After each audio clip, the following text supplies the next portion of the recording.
First of all अस्सलाम वालेकुम student. आज हम लोग डिस्कस करेंगे जी कोबाल्ट फ्राइट के बारे में।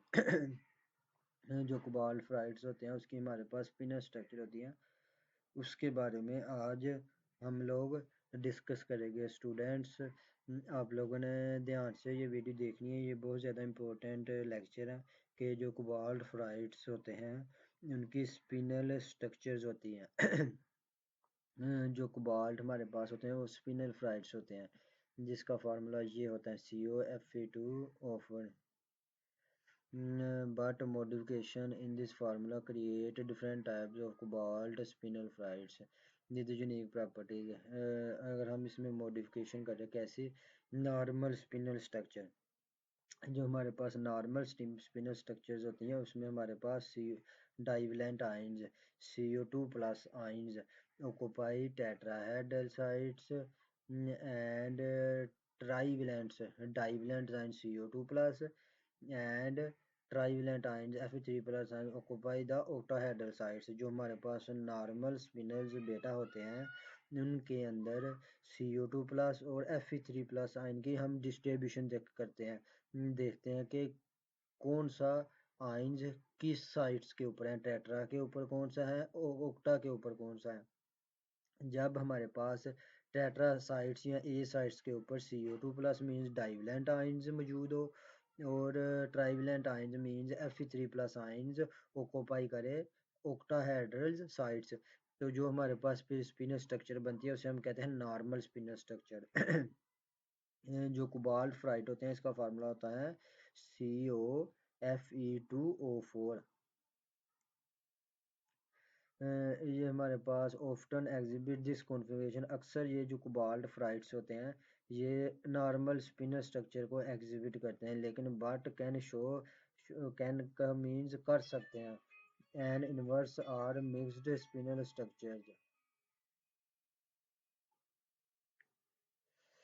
हमारे पास जो हमारे पास कोबाल्ट फ्राइट होते हैं वो basically in normal spinner structures रखते हैं, लेकिन इनवर्स भी हो सकती हैं, मिक्स्ड स्पिनर स्ट्रक्चर भी हो सकती हैं ड्यू टू आइन रीडिस्ट्रीब्यूशन, मतलब उसकी चेंजिंग करवा के टेट्रा के ऊपर कोई और आइन आ जाए उसके ऊपर जिस तरह भी हमारे पास उसकी चेंजिंग होगी तो फिर वो इनवर्स या मिक्स्ड स्पिनर स्ट्रक्चर्स होगी अंडर सर्टन कंडीशंस। ये लाजमी नहीं है कि ये नॉर्मल स्पिनल ही हो, इनवर्स स्पिनल भी हो सकती है, मिक्स्ड भी हो सकती है, वो कंडीशन के ऊपर डिपेंड करता है। जो नॉर्मल स्पिनर स्ट्रक्चर होती हैं इसकी स्टेबिलिटी अच्छी होती है,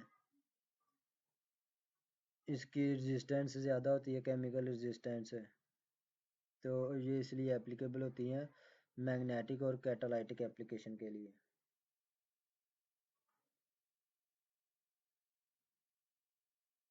इनवर्स स्पिनर स्ट्रक्चर, हमारे पास इनवर्स स्पिनर स्ट्रक्चर के अंदर क्या होता है, the distribution of cations is partially reverse, इसका उलट हो जाता है। इनवर्स मतलब नाम से ही क्लियर है, उलट।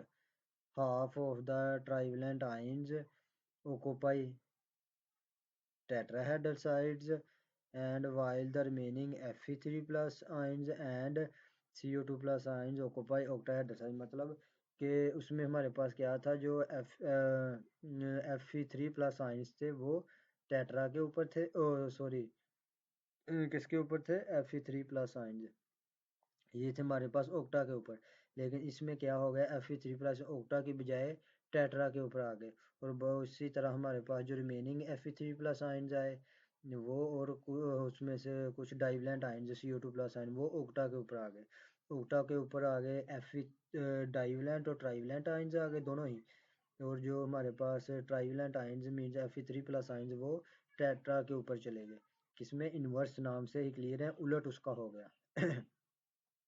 जो कोबाल्ट फ्राइट है often show an inverse spinel structure show करते हैं due to partial occupation of octahedral sites by CO2 plus ions. CO2 plus ions resulting high coercivity and magnetocrystalline property, मतलब कि जो हमारे पास CO2 प्लस आयंस होते हैं उनकी पार्शियल ऑक्यूपेशन, मतलब सारे नहीं, हाफ जो होते हैं CO2 प्लस आयन का, कुछ वो ओक्टा के ऊपर होते हैं और बाकी जो कोई होता है ओक्टा का उसके ऊपर क्या आ जाते हैं, Fe3+ आयन मतलब पार्शली दोनों होते हैं। तो इस तरह हम इसे कहते हैं इनवर्स स्पिनल स्ट्रक्चर। और जो हमारे पास Fe3+ आयन होते हैं वो टेट्रा के ऊपर चले जाते हैं।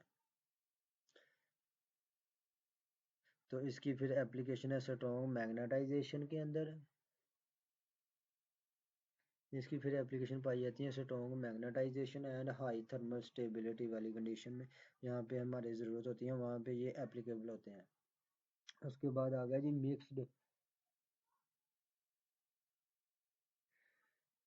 मिक्स्ड हमारे पास आ गई है partially inverse spinel structure. In mixed spinel structure cations are distributed. जो कटाइंस होते हैं ये डिस्ट्रीब्यूट होते हैं means Fe3+ CO2+ between tetra and octahedral sides in varying ratio, creating a blend of normal and inverse spinal। मतलब कि उसमें normal भी आ जाते हैं और इन्वर्स भी आ जाते हैं, दोनों मिक्स आ जाते हैं। पार्श मिक्स्ड स्पिनल स्ट्रक्चर या पार्शली इन्वर्स स्पिनल स्ट्रक्चर मतलब कि हाफ इन्वर्स हो जाए और हाफ नॉर्मल हो जाए, दोनों मिला के पार्शली हो जाए, मीन मिक्स हो जाए स्पिन स्ट्रक्चर स्पिनल स्ट्रक्चर। उसमें नॉर्मल नॉर्मल के लिहाज से भी कटाइन की डिस्ट्रीब्यूशन आ जाए और इन्वर्स के लिहाज से भी, तो उसे हम कहते हैं mixed and partial inverse spinel structure. तो ये जो कोबाल्ट फ्लाइट है एग्जिबिट मिक्स्ड स्पिनल स्ट्रक्चर भी शो करते हैं। ये सिंथेसिस कंडीशन के ऊपर डिपेंड करते हैं like temperature particle size and dopant. जो मिक्स्ड स्पिनल्स हमारे पास होते हैं ये यूज़फुल होते हैं हमारे पास मैग्नेटिक एंड इलेक्ट्रिक प्रॉपर्टीज जहाँ पे हमें ज़रूरत होती है। ये क्योंकि ये बैलेंस प्रोवाइड करते हैं between magnetic hardness and inverse spinel and stability of normal spin. मतलब इनवर्स का भी शो करते हैं इफेक्ट और नॉर्मल का भी शो करते हैं। तो ये फिर इस तरह हमारे पास जहाँ पे हमें ये कंडीशन चाहिए वहाँ पे ये एप्लीकेबल्स होते हैं। तो स्टूडेंट आज के लिए इतना ही काफ़ी है। अगर समझ नहीं आई तो यार लाजमी पूछा करे कमेंट बॉक्स में। चैनल को लाइक भी यार करा करे और सब्सक्राइब भी, इससे ना हमें मोटिवेशन मिलती है। अगर आप करेंगे तो इससे हमें ज़्यादा से ज़्यादा मोटिवेशन मिलती है। अगर हमें पॉजिटिव फीडबैक में अगर नहीं समझ आती तो कोई मसला नहीं, आप कमेंट बॉक्स में पूछे कि सर हमें इसी बात की समझ नहीं आ रही, तो कोई मसला नहीं। अगर क्योंकि इंसान है गलती हो सकती है, तो लिहाजा आप अगर किसी चीज़ की नहीं समझ आती तो कमेंट बॉक्स में लाजमी पूछा करें। Thank you.